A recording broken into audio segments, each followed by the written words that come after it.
Olá, esse é o seu Foodcast Brasil. Olá, amantes da ciência e tecnologia de alimentos, eu sou o Fábio Silva. E eu sou Iris Braz. Esse é o Foodcast Brasil, um podcast que aborda assuntos relacionados à ciência e tecnologia de alimentos de uma forma descomplicada.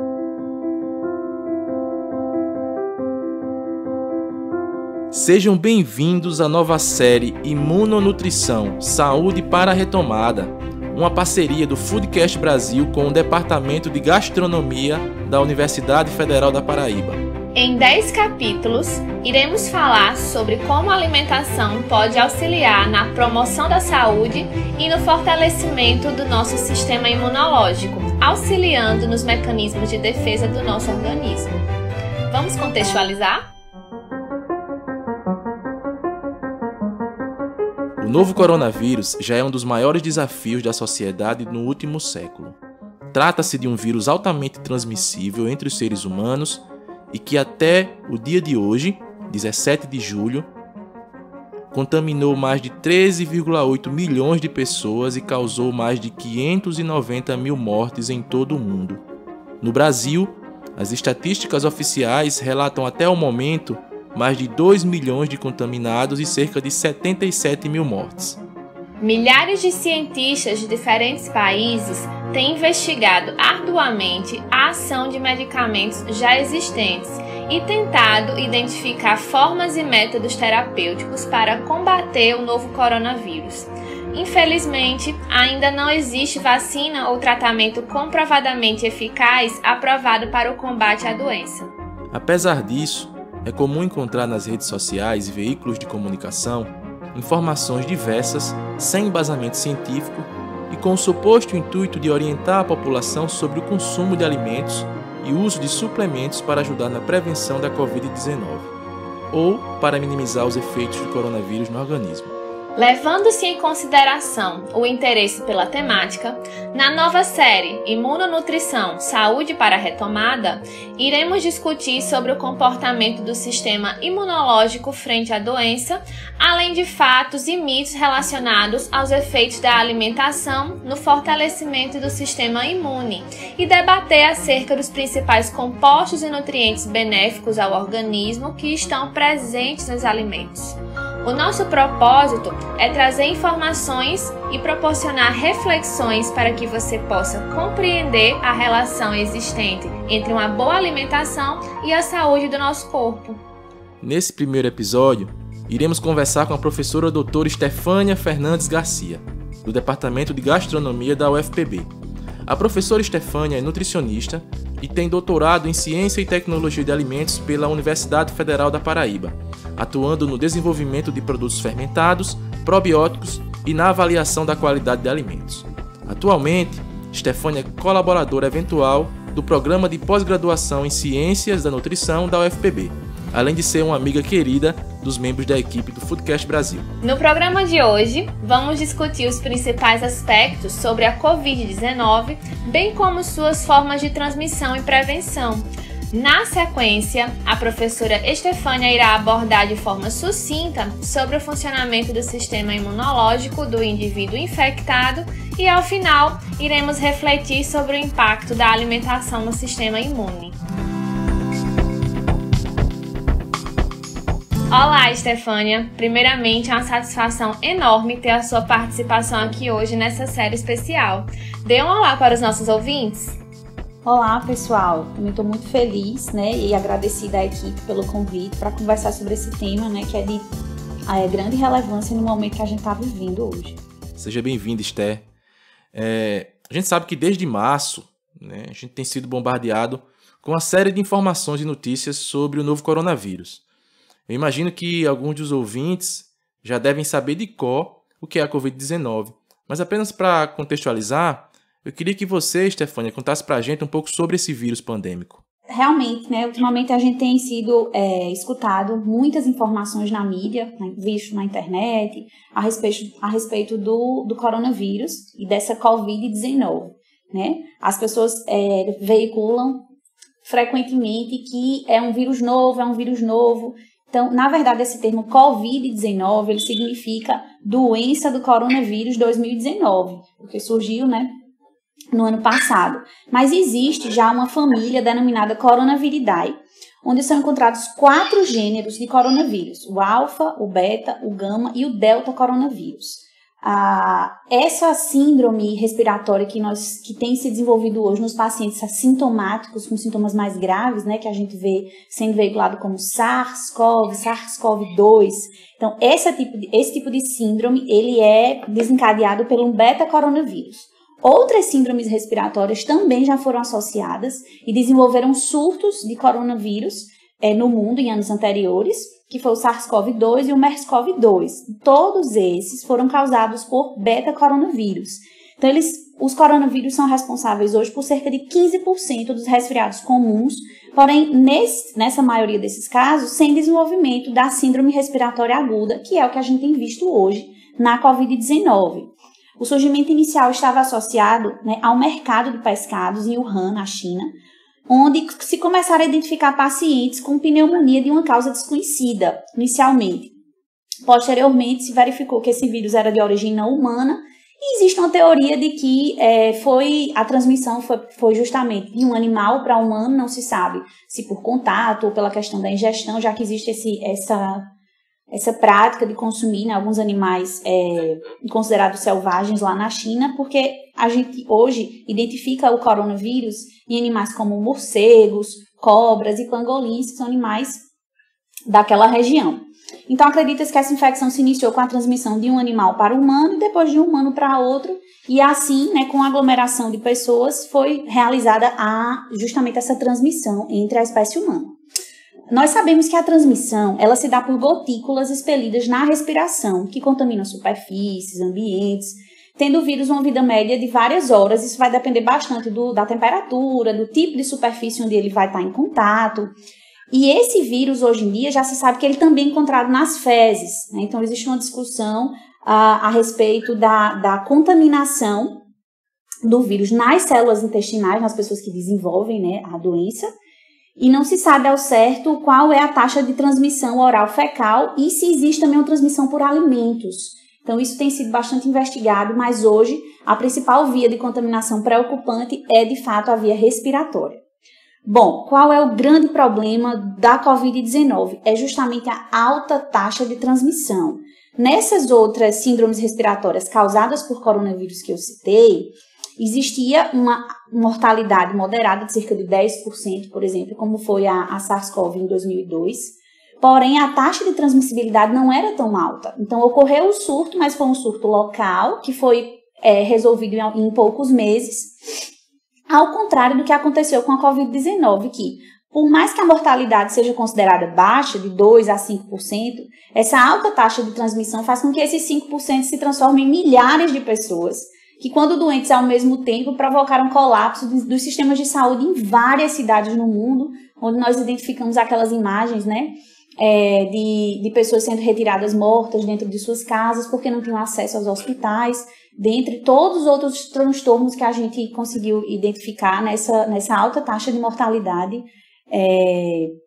identificada no momento. Bom, entre o contato com esse coronavírus e o aparecimento dos primeiros sintomas, estima-se que são cerca de 4 a 5 dias, mas isso pode ser variável. O que nós sabemos hoje é que cerca de mais de 80% dos infectados eles são assintomáticos ou apresentam sintomas leves da doença, mas continuam transmitindo o vírus para as outras pessoas. Daí o grande problema, porque como tem uma alta taxa de transmissão e a maior parte dos infectados não apresenta sintomas, se essas pessoas continuam circulando, o que vai acontecer é justamente aumentar ainda mais essa taxa de transmissão e essa mortalidade tornar-se muito mais problemática. Bom, hoje a gente sabe que os sintomas mais comuns são febre, dor muscular, fadiga e, em menor escala, tosse. Existem outros sintomas que também são recorrentes, como dor de cabeça, diarreia e outros sintomas do trato respiratório. Porém, nas pessoas onde a doença é agravada, aparece uma pneumonia aguda, uma dificuldade respiratória, né? E esses pacientes muitas vezes precisam ser hospitalizados. apesar da grande discussão ao redor de algumas drogas, né, é importante a gente enfatizar, gente, que ainda não existem medicamentos capazes de prevenir a Covid-19. Que terapias medicamentosas têm sido administradas com acompanhamento de equipes médicas em pacientes sintomáticos de leves a graves. Porém, ainda não existem resultados conclusivos a respeito dessas terapias, que na maioria dos casos se resume a tentar reduzir a taxa de infecção, controlar a inflamação, que é o grande problema dos pacientes graves, e minimizar efeitos colaterais e doenças de base nesses pacientes que desenvolvem a síndrome respiratória aguda. Então, existe uma preocupação muito grande em relação a isso, porque nós identificamos hoje no mundo inteiro algumas pessoas, né, de forma pontual, disseminando tratamentos que a ciência ainda está avaliando e testando em grupos controlados, né? Isso não pode ser feito pela população como tem acontecido. É muito importante frisar isso, né? De que até o momento da gravação desse programa não existe ainda nenhum tipo de tratamento comprovadamente eficaz, nem para prevenção, né? Nem para a questão do tratamento da doença em si, né? Exatamente, Fábio. As principais medidas de prevenção ainda são o distanciamento social, o uso de máscara, a lavagem de mãos e a adoção de medidas de estilo de vida que, de certa forma, modulem positivamente a imunidade. É disso que a gente vai conversar mais à frente, para que as pessoas consigam entender que uma coisa é adotar medidas e estilos de vida que modulem positivamente o sistema imunológico. Outra coisa são utilizar medicamentos ou determinadas substâncias achando que isso vai de imediato prevenir ou combater o Covid-19. Uma das coisas que me chama mais atenção e que seria muito bom, Esther, se os nossos seguidores e se a população, né, também pensasse nisso, é o que você falou lá no início da sua fala, quando você diz assim, a taxa de mortalidade é menor, mas como a transmissibilidade ela é muito alta, então isso se torna algo grande, né? Porque você pensar que hoje a gente tem 76 mil mortes aqui no Brasil é algo muito assustador. Você fica pensando, são cidades de interior de médio porte que se acabariam, assim, totalmente, né? Pelo número de mortes. É algo ainda muito chocante, né? E que depende muito dessas medidas a serem adotadas, como você falou, de uma gestão sobre tudo isso, né? E que a gente não percebe que isso está acontecendo em sua totalidade. Essa semana eu escutei uma reportagem onde um entrevistado, ele falava que em São Paulo, né, no estado de São Paulo, todos os dias morre um número de pessoas equivalentes quase aos ocupantes de um Boeing. Então, se a gente ficava chocado com aqueles acidentes de avião que aconteciam a cada 5, 10 anos, imagine cair um avião todos os dias. O quão grave é a situação que vivemos, né? Verdade. Esther, a gente está vivendo, né, no momento, a gente está passando por um período de 1 século desde a gripe espanhola, né? E a gente vê muito, desde que a gente estuda lá na história, é algo que, como se isso nunca mais fosse acontecer com a gente, né? Como se a gente tivesse domínio de uma ciência hoje que fosse mais eficaz, né? E fomos surpreendidos aí com a pandemia sobre um vírus que ainda não se tem muito domínio, muito controle sobre uma vacina, sobre um mecanismo de ação.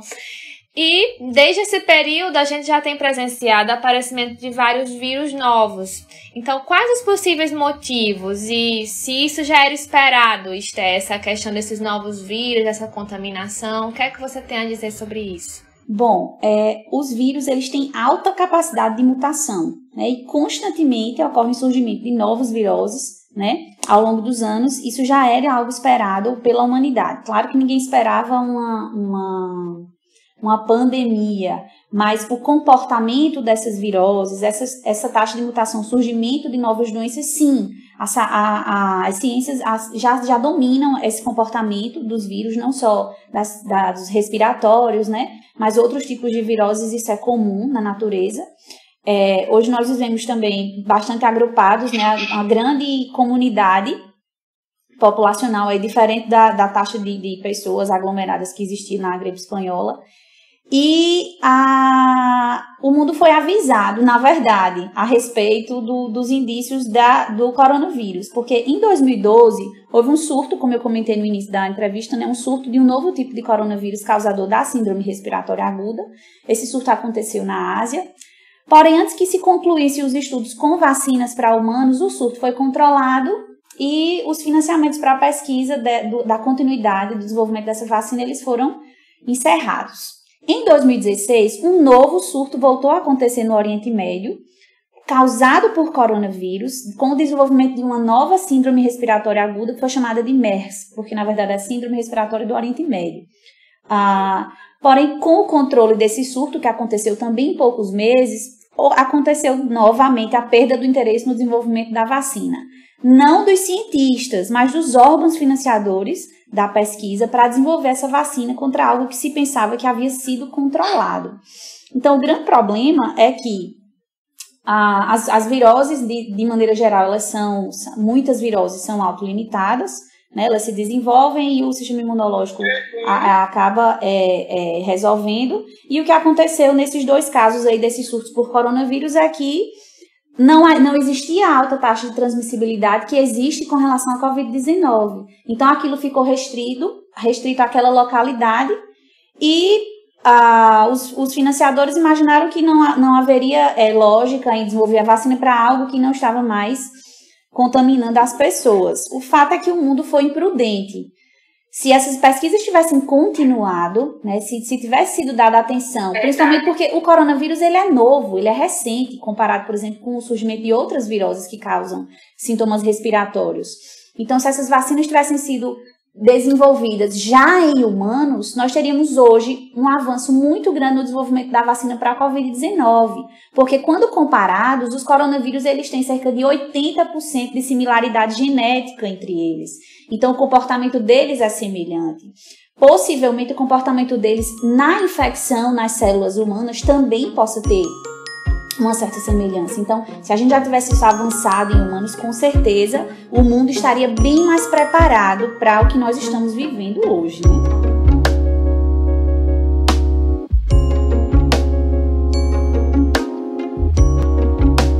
Tendo em consideração que o SARS-CoV-2 é um vírus bastante recente, as atuais recomendações têm de ser interpretadas tendo em conta alguma incerteza e desconhecimento, uma vez que mais estudos serão necessários para que se obtenham resultados mais robustos, como você mesmo falou agora, Estefânia. Contudo, a gente sabe que o vírus apresenta maior letalidade em organismos debilitados ou com alguma comorbidade, como cardiopatia, diabetes, pneumopatia, doença neurológica ou renal, imunodepressão, obesidade, asma, entre outras comorbidades.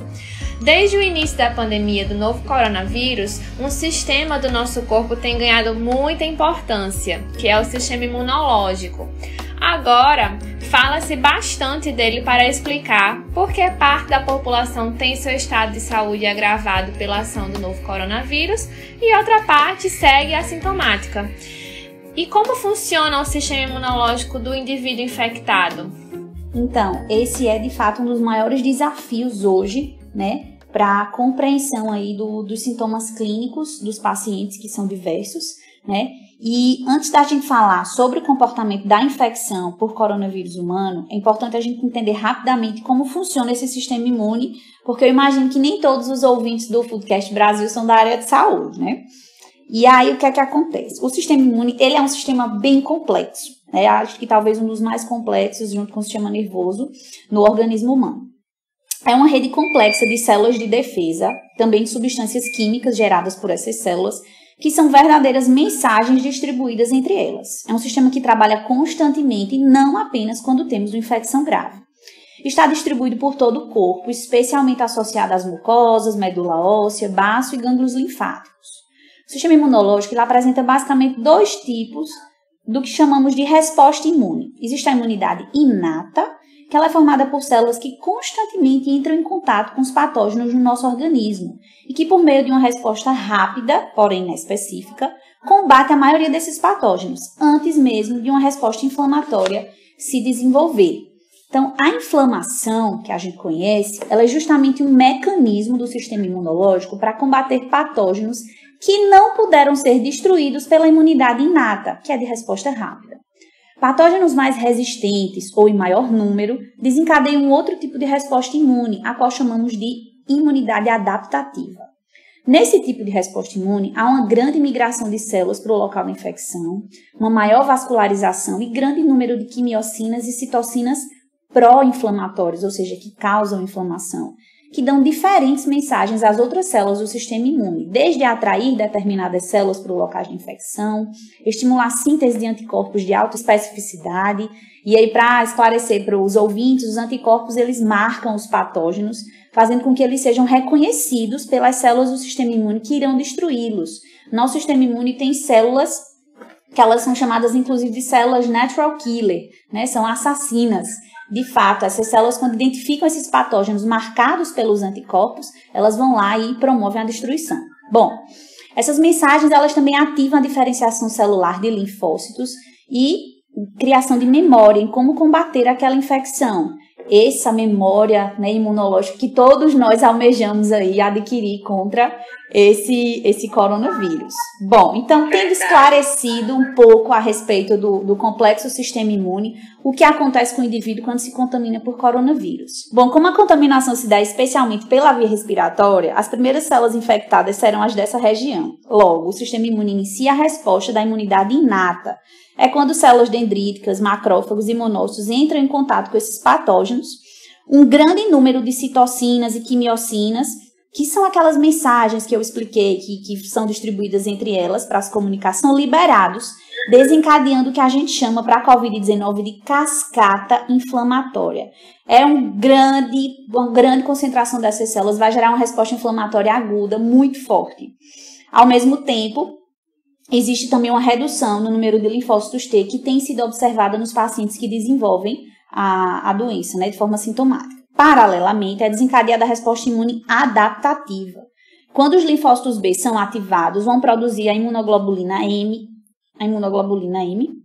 que é a que a gente chama de IgM, para combater o vírus. E, posteriormente, a imunoglobulina G, que é a IgG, que vai promover memória ao sistema imune para aquela infecção.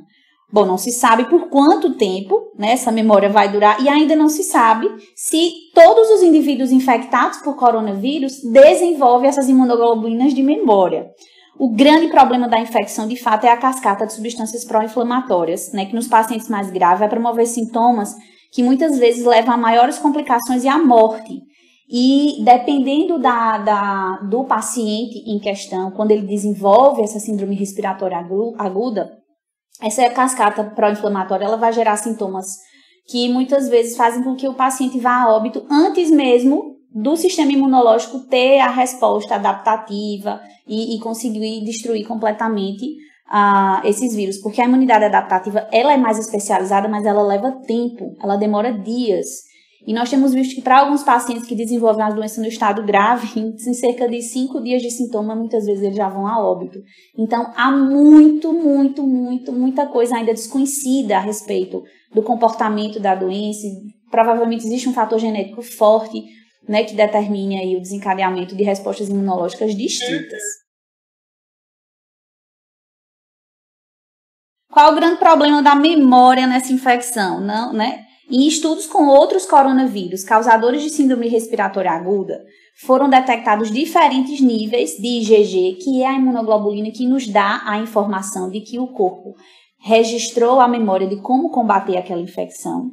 E essa IgG nesses pacientes que desenvolveram outros tipos de coronavírus, né, elas foram altas após 2 anos, porém apresentaram uma redução de cerca de 55% após 3 anos. Né, nos casos desse grupo que foi avaliado. Então, após 6 anos, inclusive, muitas pessoas não possuíam mais nenhuma imunoglobulina de memória. Era como se o corpo nunca tivesse tido aquela infecção.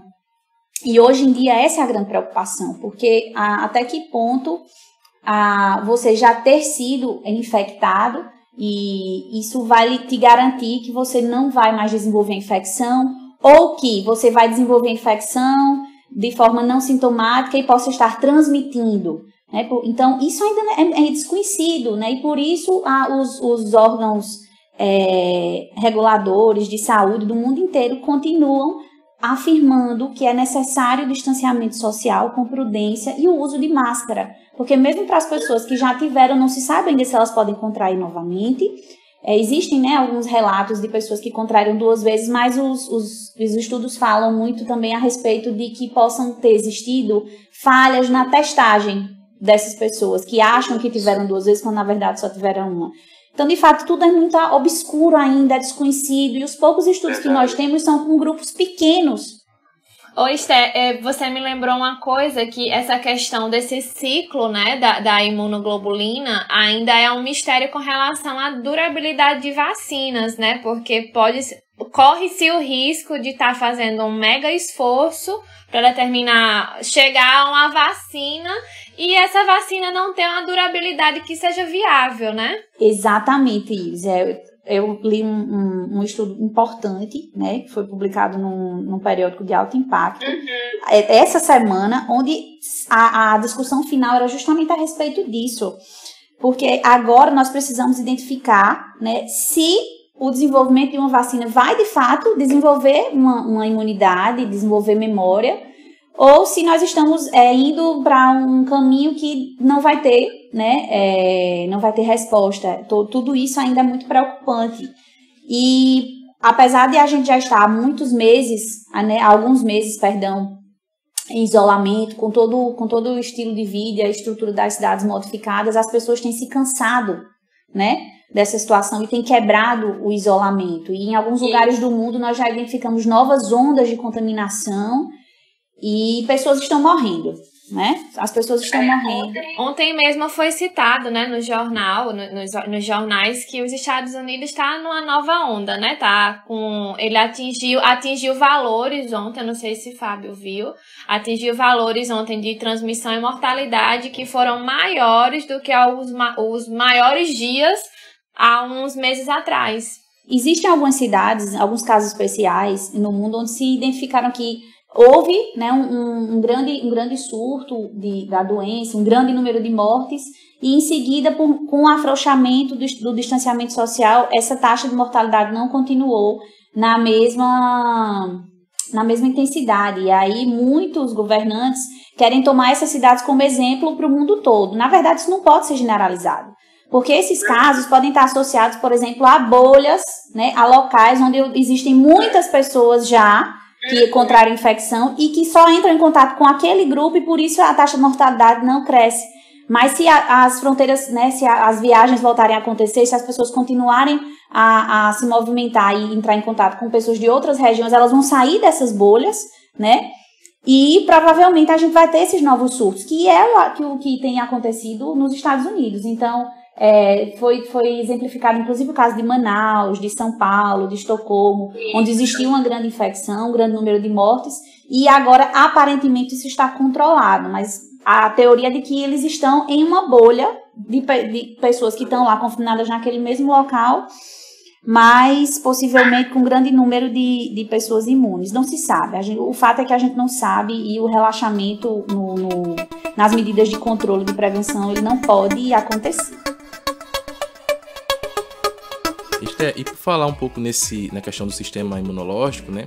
Muitas pessoas, né, acreditam que ter um sistema imune super forte, né, muito poderoso, que seja capaz de destruir qualquer invasor, né, do organismo, é a saída. Mas assim, a gente sabe que não é bem assim que funciona, né? E com esse pensamento, tem surgido aí nas mídias sociais, em vários locais, muitas receitas e fórmulas para turbinar, né, esse sistema imunológico no intuito de se proteger melhor. Eu queria saber se isso é realmente possível, turbinar, né, aí o sistema imunológico, e se caso fosse, se não seria perigoso. Então, Fábio, isso não é possível, né? Como eu conversei com vocês, o sistema imune ele é altamente complexo. E ele é muito sensível às condições de vida do indivíduo, idade, sexo, alimentação, tudo isso sim vai influenciar, como eu vou conversar mais adiante. Mas o fato de você tomar um medicamento ou consumir um concentrado de substâncias por um determinado período de tempo não vai fazer com que o seu sistema imune rapidamente se cure, né? Leia se cure entre aspas, porque isso não é uma dor de garganta, isso não é uma úlcera estomacal, é um sistema de alta complexidade e distribuído sobre todo o corpo. Então não é assim que ele funciona. Essas receitas elas são verdadeiramente perigosas, especialmente sem acompanhamento médico. Hoje, os medicamentos imunomodulatórios que existem no mercado, alguns têm sido estudados no tratamento de pacientes graves hospitalizados. E o uso desses medicamentos na prevenção de forma indiscriminada ela é totalmente desaconselhado por especialistas e pela OMS, principalmente porque existem efeitos colaterais graves, muitas vezes, de alguns desses medicamentos que têm sido veiculados aí na mídia e que as pessoas estão comprando, muitas vezes com receitas do mercado negro, né? E fazendo o consumo sem acompanhamento. Então, isso realmente é perigoso e esse tipo de receita não funciona porque o nosso sistema imunológico não responde dessa forma. Só o que a gente vê por aí, né? E como a gente estava conversando anteriormente, é algo que tem um poder de convencimento muito alto, né? A gente... As pessoas estão desesperadas. Né? No começo da pandemia, então, acabou-se remédio, acabou vitamina, acabava tudo nas farmácias, né? Porque as pessoas, como você falou, no ato do desespero, qualquer informação já tomava aquilo como verdadeira e já ia à prática, né? Exatamente. A gente até entende, né, o fato de muitas pessoas, como Iris falou, na questão do desespero, de não saber, de não ter ainda uma resposta para o tratamento, tentar, de forma caseira, melhorar, né, ou desenvolver estratégias para se tratar ou se prevenir da doença. Acho que a pior situação é quando as pessoas se utilizam desse desespero para ganhar dinheiro em cima. Então, tem muitas pessoas que surgem com essas receitas e fórmulas milagrosas, né, que vai se prevenir, que vai tratar, que não vai pegar, enganando aí, né, boa parte das pessoas para ganho pessoal, né, econômico principalmente. Isso é muito preocupante. E assim, você tocou no assunto, sabe, a questão do charlatanismo envolvido, né? Você, na internet, casos de dose de imunidade. Esther falou agora da complexidade que é a questão de preservar do sistema imune, né? E você tomar uma dose de imunidade, um shot que chama, um shot da imunidade. Então, é algo que você pensa assim, não, mas isso aí não seria possível. Mas boa parte dos consumidores, né, acabam se apegando a essa propaganda. Quem não lembra daquele áudio com aquelas mensagens no WhatsApp sobre consumo de alimentos ácidos para proteção do coronavírus, né? Então tinha lá, eu lembro, foi logo no começo da pandemia, em alguns grupos, né, de WhatsApp, o pessoal compartilhando que consumir alimentos ácidos, limão, né, e outros tipos de alimentos, era uma forma de se prevenir, de se curar do coronavírus. Quando a infecção é respiratória, né? Então, as teorias aí já foram por água abaixo. A gente viu também, né, passou inclusive, né, nos grandes meios daí de comunicação, profissionais de saúde vendendo, né, essas fórmulas de combinação de substâncias injetáveis. E isso é mais preocupante porque a população confia no profissional de saúde. Só que esse profissional de saúde, ele não é dono da verdade absoluta. Ele é um indivíduo que precisa de estudar, pesquisar. E hoje em dia, né, os estudos, como o Iris bem falou no início do podcast, os estudos eles estão sendo publicados numa velocidade muito grande. É preciso fazer o acompanhamento para, de fato, levar para a prática clínica aquilo que está sendo consenso, né, entre as sociedades médicas e não aquilo que eu acho que é certo, né?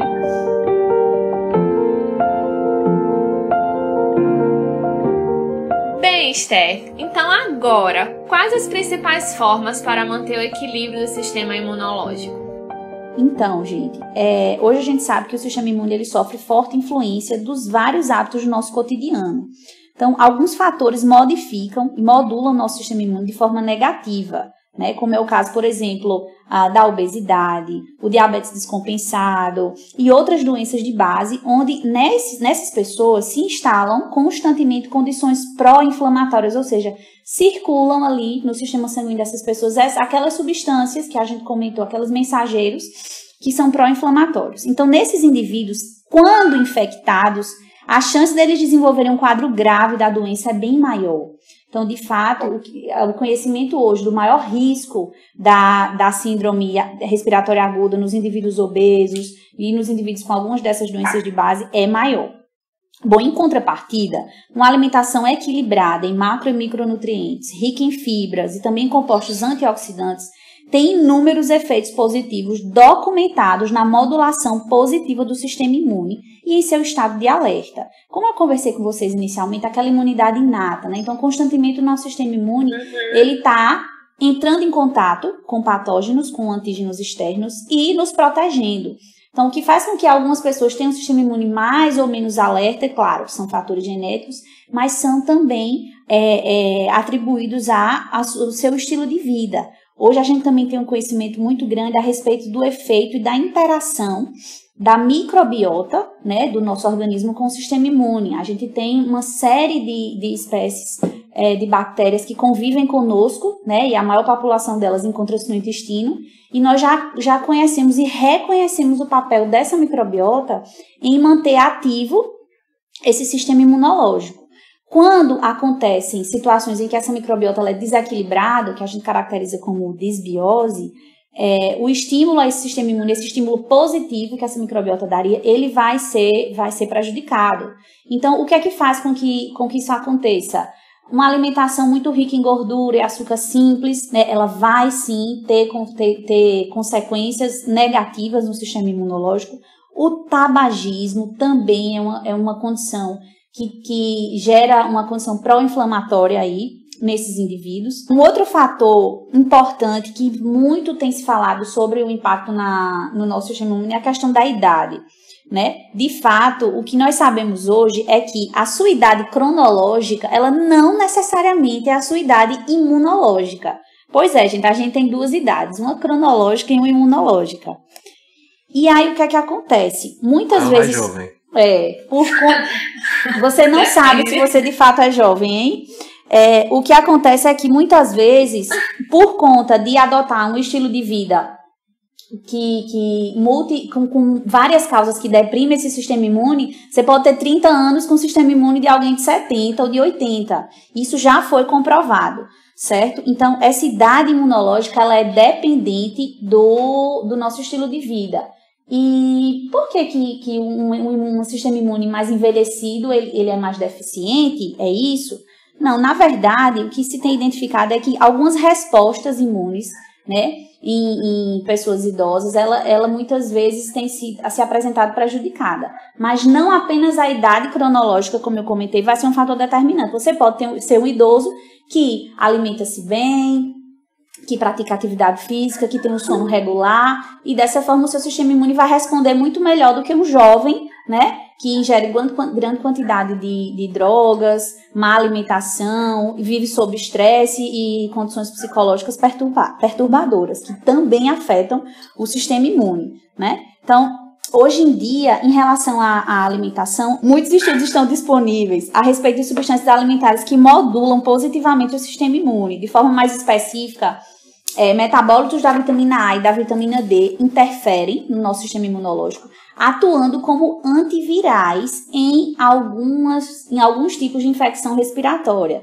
Então, eu preciso frisar fortemente aqui que não existe ainda a atuação antiviral de metabólitos da vitamina D ou da vitamina A contra a Covid-19, mas que essa ação antiviral dessas vitaminas em determinadas concentrações já foi comprovada contra outros vírus que causam infecções respiratórias.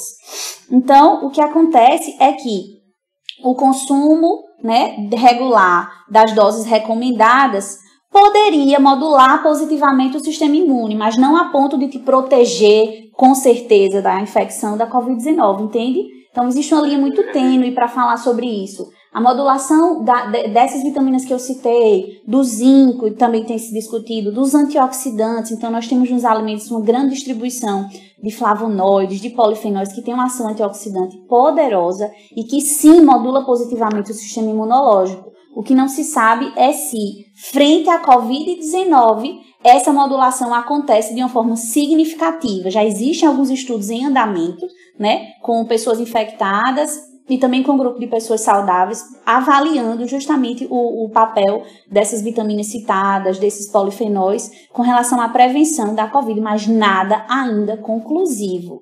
O que nós tiramos, então, como lição em relação a isso? Que, como a gente já sabe que uma alimentação equilibrada e que o consumo, né, de frutas e hortaliças que são ricas em microminerais, em vitaminas e compostos antioxidantes, fibras, dentre outros compostos bioativos que têm efeito positivo na fisiologia humana, isso vai ser sim benéfico para manter um estado de saúde geral. E isso é sim recomendado para que você possa, então, melhorar o estado geral do seu sistema imune, que é a única coisa que a gente pode fazer, né? Então, as pessoas que estão aí confinadas, eu vejo muitas pessoas cozinhando, postando receitas de bolo de chocolate, né? Pedindo delivery daquelas comidas ricas em gordura. Então, isso não é nada recomendado nessa fase de pandemia, porque o consumo desse tipo de... Pois é, acabou para vocês, é isso. Esse tipo de alimentação não é recomendado. Inclusive, existem alguns estudos que falam da relação da restrição aí desses açúcares simples, e isso faz com que a gente tenha uma modulação positiva, né?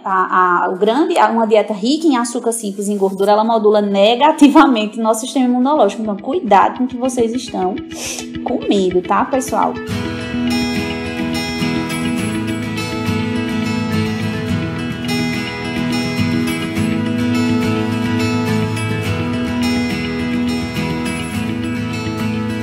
A gente sabe que uma alimentação balanceada em macro e micronutrientes contribui para o correto funcionamento das funções fisiológicas do corpo humano, o que vai assegurar a manutenção de um bom estado de saúde.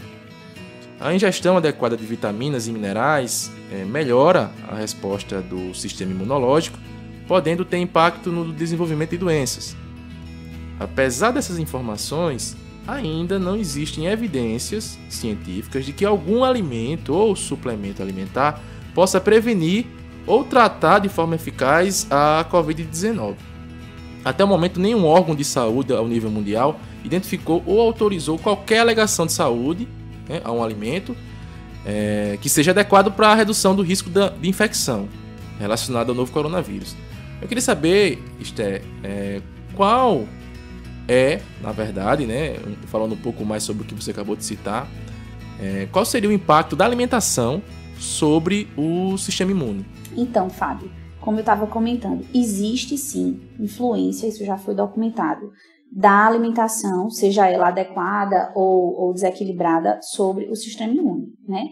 O que nós precisamos entender é justamente o que você frisou aí no texto, de que ainda não temos a recomendação da ingestão daquela receita, daquela fórmula mágica que as pessoas tanto procuram para tornar o seu sistema imune equilibrado. Não, por mais que existam inúmeros estudos falando sobre a redução da replicação viral promovida pela vitamina D, pela vitamina A, por alguns polifenóis, isso ainda não foi comprovado para o Covid-19, né? Isso foi estudado já para alguns tipos de vírus, para outros tipos de coronavírus. A gente já tem estudos com algumas dessas substâncias isoladas de alimentos, porém a maioria desses estudos ainda não são em humanos, né? E a gente não pode realizar essa generalização. Ao mesmo tempo, como nós sabemos do impacto positivo da alimentação balanceada, que eu comentei, no sistema imunológico, eu acredito, sim, na recomendação do equilíbrio no consumo alimentar diário. Então, não é a fórmula mágica e a receita fácil que as pessoas querem, né, e que provavelmente elas esperavam ouvir nesse podcast. Não é o caminho mais fácil, mas hoje é o caminho que nós temos que possa nos trazer a melhor condição de saúde, né? É de fato aquilo que os médicos, os nutricionistas da Organização Mundial de Saúde já vêm recomendando há décadas, né? prática de atividade física, equilíbrio do sono, manter a mente, né, sadia, ocupada, todo o sedentarismo, seja ele físico ou mental, ele é prejudicial, né, para o sistema imune. Hoje a gente já sabe da grande interação existente entre o estado psicológico do indivíduo, a sua saúde e a sua microbiota, eles estão intimamente ligados, né? Então a gente tem que cuidar também da saúde mental, para que a gente possa manter esse sistema imune nesse estado de equilíbrio e nesse estado de alerta. A grande questão é aquilo que a gente conversou ainda do desconhecimento dos efeitos sobre o coronavírus em humanos. Só para vocês terem noção, em março eu fiz uma leitura a respeito de tudo isso, né? Eu gravei lá uma primeira live com a professora Mônica Tejo, e lá eu identifiquei pouquíssimos estudos que falassem a respeito da infecção do coronavírus na célula intestinal, do impacto no desequilíbrio da microbiota, e hoje isso já é conhecido nos humanos. A gente já sabe, inclusive, que os indivíduos que apresentaram a síndrome respiratória, eles desenvolvem posteriormente, muitas vezes, os sintomas de uma inflamação intestinal. Então, talvez o quadro clínico ainda não esteja bem esclarecido. E por que eu estou falando sobre isso? Porque hoje o papel da microbiota intestinal, ele é fundamental na resposta imune, né, desenvolvida não só a nível intestinal, como também sistêmico, né? Essas bactérias que habitam ali o nosso intestino, elas são mensageiras, inclusive para o sistema respiratório, para a resposta imune no sistema respiratório. Então, provavelmente o controle e a modulação dessa microbiota intestinal não vai ser a cura e a chave para a Covid-19, mas com certeza tem impacto na nossa imunidade. E para que a gente consiga modular isso de forma positiva, o grande fator modulador é a alimentação equilibrada, é a alimentação saudável, é a redução do consumo de alimentos que geram grande estresse oxidativo e altos índices calóricos, ok?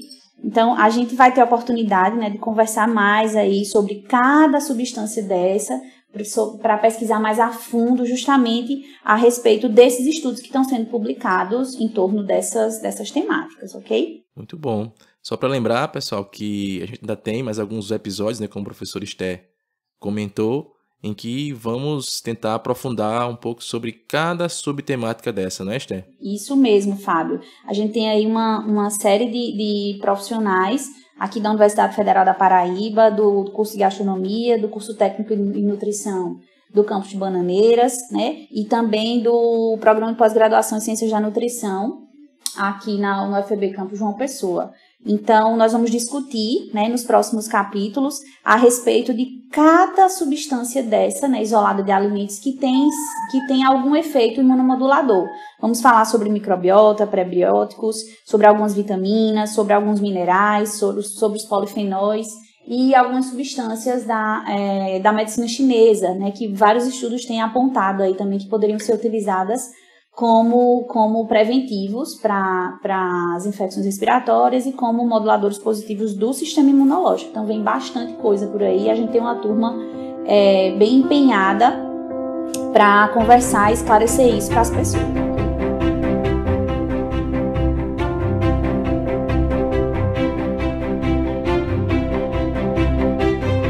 Bem, gente, estamos chegando ao final do programa. Queria agradecer encarecidamente a professora Estefânia pela disponibilidade e pela parceria, né, com esse projeto da série Imunonutrição, Saúde para Retomada. A gente fica muito lisonjeado em poder participar e agradece imensamente a participação da professora Estefânia. Não só contribuindo com o Foodcast Brasil, mas contribuindo para os nossos próprios conhecimentos, né, Fábio? Porque eu aprendi muito com você, Estefânia. É sempre um prazer, né, estarmos reunidos. E em nome do Foodcast Brasil, a gente gostaria de agradecer por essa oportunidade, dessa parceria, né? E acredito que vem muita coisa boa ainda por aí nos próximos episódios. Então, pessoal, eu que tenho que agradecer, né, pelo convite e por vocês confiarem nesse trabalho que a gente está iniciando.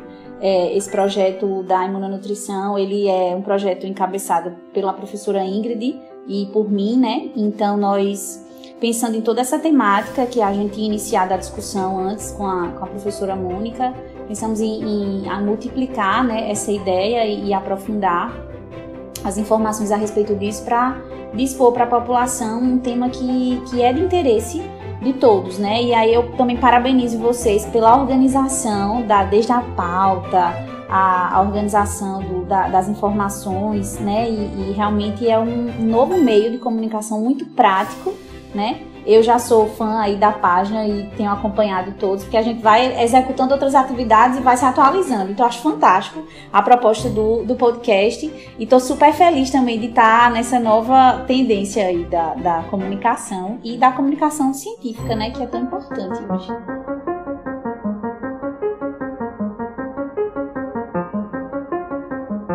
Estefânia, ao final de nossos episódios, a gente sempre recomenda para os nossos ouvintes e seguidores algum material de referência para a gente a respeito do tema. Então, a gente gostaria de lhe perguntar se você indica algum material, algum site de busca em que o nosso ouvinte ele possa estudar mais um pouco, adentrar um pouquinho mais sobre a questão da imunidade nesse período de pandemia. Então, dos meios de comunicação que tem gerado, né, bastante conteúdo a respeito do coronavírus, um que eu tenho acompanhado e inclusive visto que eles são bem atualizados em relação a trazer para a população os estudos científicos que têm sido desenvolvidos é a BBC Brasil, né, que aí tem o site, tem o canal deles também no Instagram, que eles divulgam vídeos curtos bem informativos, trazem uma linguagem bem bacana para quem quer se informar, mas que não tem todo esse conhecimento científico aí a respeito da temática, sabe? Para quem quiser se aprofundar ainda mais, tem o site do Science Direct, né, que quando você acessa, ele tem logo na primeira página um centro de informação a respeito do coronavírus. E quando você clica, né, ele fala, visite esse centro de informação. Existe uma série de abas, né, com reportagens, com artigos, inclusive podcasts também falando sobre os vários aspectos da questão do coronavírus, né? E existem também informações voltadas para os profissionais de saúde, para a saúde mental, né, para a saúde pública. Então, para quem quer se aprofundar ainda mais, é também um canal com informações confiáveis, né, que a pessoa pode aí desenvolver os seus estudos. Tem uma colega nossa aqui do Departamento de Gastronomia que ela produziu uma série de e-books a respeito também da temática da alimentação. O coronavírus são todos muito bem colocados, com embasamento científico. Eu vou deixar também o link para vocês. Ela fala de boas práticas de prevenção ao coronavírus em serviços de alimentação, né? Tem um outro sobre a forma correta de receber os alimentos durante a quarentena, o uso de máscaras faciais contra a Covid-19. Então, é a professora Noádia Rodrigues, do Departamento de Gastronomia, e esses e-books foram produzidos e estão disponíveis gratuitamente também. Vou deixar aí com vocês para passarem para o pessoal. Iris, e qual é a sua sugestão? Bem, a minha sugestão, ela tá aqui bem pertinho da gente, né? Foi um material que tem como título, é um e-book também, sobre cuidados sanitários básicos durante o isolamento domiciliar no enfrentamento da Covid-19. Então, é um material produzido pelas professoras do curso técnico em Nutrição e Dietética, né? Da UFPB Campus 3, e a equipe organizadora, a professora Caterine, a professora Amanda, a professora Isabelle e a professora Catarine Árabe, né? Pós-doutoranda da UFPB. E esse material, ele é um material bem ilustrativo, é uma cartilha mesmo, falando sobre cuidados, assim como o material da professora Noádia, desde questões de higiene, como também alimentação, como também a questão de recepção de alimentos, como fazer uma boa higienização. Então, é um material numa linguagem bem acessível, né? Se alguém tiver interesse, ele tem um linkzinho lá na página da Propesc e fica a dica aí para vocês. Muito bom. A minha sugestão, né, vai, na verdade, fugir um pouco. Tenho duas sugestões. A primeira é com relação à manipulação e à fabricação de alimentos, né, nesse tempo de pandemia, que é, na verdade, a nota técnica número 18 de 2020 da Anvisa, que trata da relação entre o novo coronavírus e as boas práticas de fabricação e manipulação de alimentos, né? Então a gente vai deixar disponível o link dessa nota aqui na descrição do episódio, tá? Para quem quiser ter acesso. E além disso também tem vários materiais, né? Muitos estudos têm saído e em qualquer plataforma, né? Em qualquer base de periódicos, você vai encontrar estudos relacionados, né? Relacionando alimentos com a Covid-19. Então, qualquer plataforma que você entre, né? Seja ela no Science Direct ou no próprio Scopus mesmo, no Google Scholar, você vai encontrar muitos estudos em língua portuguesa e em língua inglesa a respeito da relação entre nutrição e a Covid-19 e também entre alimentação e o novo coronavírus.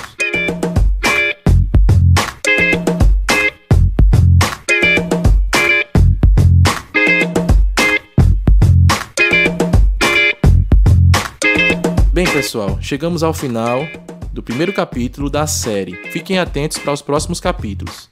Até lá! Até mais!